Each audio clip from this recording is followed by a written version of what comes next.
What would you do if your own mother looked your sweet little girl right in the eyes and said she wasn't premium enough to deserve dessert? Picture this. Family dinner at my mom's house. The table set like it's Thanksgiving even though it's just a random Sunday. My 8-year-old daughter Lily has been excited all week because Grandma promised chocolate cake. Lily walks up all shy and proud, holding the picture she drew of the two of them holding hands under a rainbow. She says, "Grandma, can I have some cake too?" My mother, Evelyn, smiles that tight smile she saves for when she's about to drop a bomb. She cuts huge slices for my sister Claire's kids, the premium grandkids as she calls them, then turns to Lily and says, clear as day, "Premium treats are for premium grandkids, sweetie. Maybe next time if you try harder."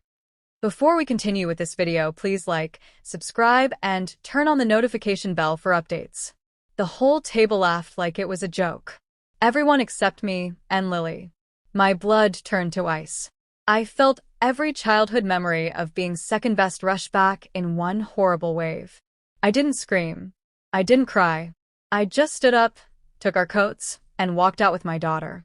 But hours later, at 1:17 a.m., my phone lit up with texts from the woman who raised me. Texts begging me to come back. And what she said next, that's when I decided I was done forever. It started like every monthly dinner at Mom's, polite smiles, overcooked roast, and her favorite game, ranking the grandkids without saying it out loud. I've always been the responsible but overlooked daughter. My sister Claire? Golden child. Her kids get private piano lessons, new Nikes every season, endless praise. Lily? My bright, kind 8-year-old gets hand-me-downs, excuses, and the occasional "she's sweet," but Evelyn loves labels.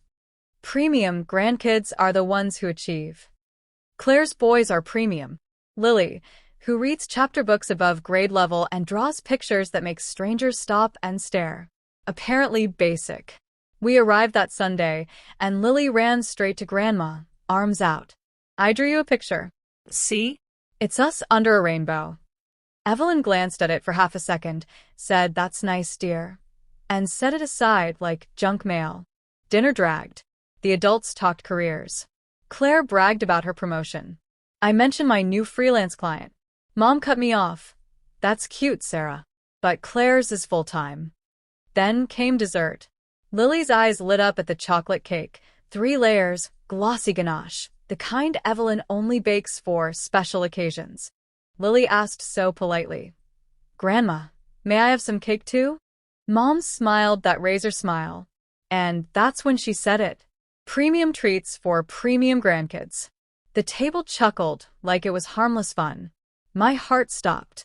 But what I did next, no one saw coming. I didn't yell. I didn't cry. I didn't give her the scene she secretly wanted. I simply stood up, voice steady as glass, and said, "Lily, sweetheart, grab your drawing. We're leaving." The room froze. Forks hovered midair. Claire's smirk faltered.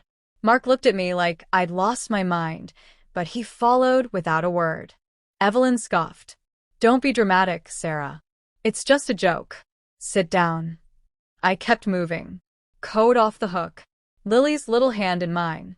She looked up confused but trusted me completely. That trust? It hit harder than any insult. As we reached the door, I turned once. When you decide Lily is premium enough to be treated like family, you know where we live. No slamming. Just quiet click of the latch. In the car, silence stretched. Then Lily whispered, "Mommy, why did Grandma say that?" I swallowed the lump in my throat. Some people think love comes with conditions, baby. But real love doesn't rank you. We don't play that game. We got home, made our own ice cream sundaes with extra sprinkles. Laughed. Hugged tight. But at 1:17 a.m., my phone buzzed. Once. Twice. Then nonstop. Evelyn's name on the screen. And the messages that followed, they changed everything.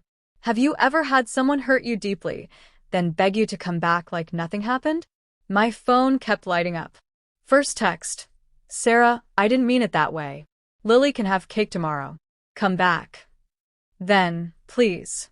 The boys are asking why you left. This is embarrassing." Then the guilt trip. Family sticks together. You're overreacting like always. I sat on the edge of my bed, screenshots piling up, stomach twisting.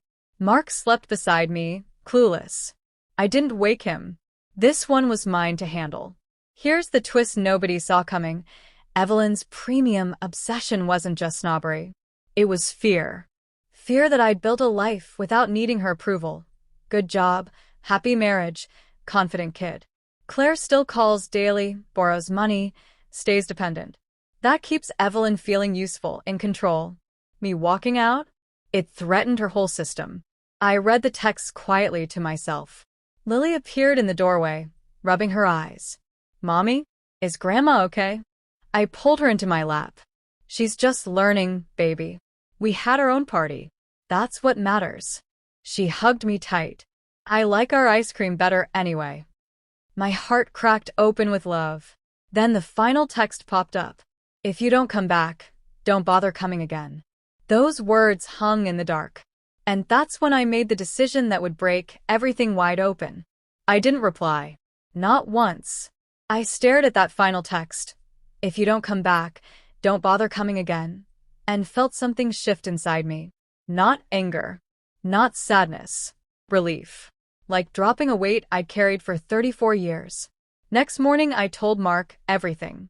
He hugged me, said, "We've got our own family now. No more toxic dinners unless she fixes this." Then I called Claire. She answered all fake concern. "Mom's devastated, Sarah. Why are you punishing her?" I laid it out calm and clear. Every year of favoritism. Every backhanded comment. Every time Lily was sidelined while Claire's kids got the spotlight. Claire stammered, then went quiet. I didn't realize it was that bad. But she didn't apologize. Not for herself. Not for enabling it. Days later, Evelyn posted one of those vague Facebook rants. Some kids forget blood is thicker than water. And relatives started commenting. Cousins I'd barely spoken to wrote things like, "We've seen how you treat Sarah's girl. Not cool." The mask cracked. Then, weeks later, a new text arrived. Real words this time. "I'm sorry. I was wrong. Can we talk? I want to make it right with Lily." Apology on paper. But was it real? Or just another play to regain control? I held the phone, thumb hovering over reply. And what I chose next, that's the part that still makes my heart race. So there I was, thumb hovering over that apology text from Evelyn. "I'm sorry. I was wrong. Can we talk? I want to make it right with Lily." Was it genuine? Or just panic because the family started seeing through her game? I didn't reply right away. I showed it to Lily instead. She read it slowly, then looked up with those big, trusting eyes. "Does Grandma really mean it, Mommy?" I kissed her forehead. "We'll see, baby. But from now on, love doesn't come with a test. You get it because you're you." Months passed. Supervised visits only. No more big family dinners where someone gets ranked. Evelyn tried. Awkward gifts, careful words. But the damage lingers. Lily still asks sometimes why Grandma used to act funny. I tell her the truth in kid terms. Some grown-ups have to learn how to be kind the hard way. That one comment about non-premium grandkids? It wasn't just rude. It was the final crack in a wall of subtle poison I'd ignored for too long. Walking away protected my daughter the way no one protected me as a kid. Family isn't blood. It's respect. If someone ranks your child as less than, rank yourself higher. Walk away until they earn you back. Or don't come back at all. If you've ever dealt with family favoritism or toxic comments that cut deep, drop your story in the comments. I read every single one. Hit like if you'd walk out too. Subscribe for more real stories about boundaries and comebacks, and turn on notifications so you never miss when karma finally shows up. Thanks for watching. See you in the next one.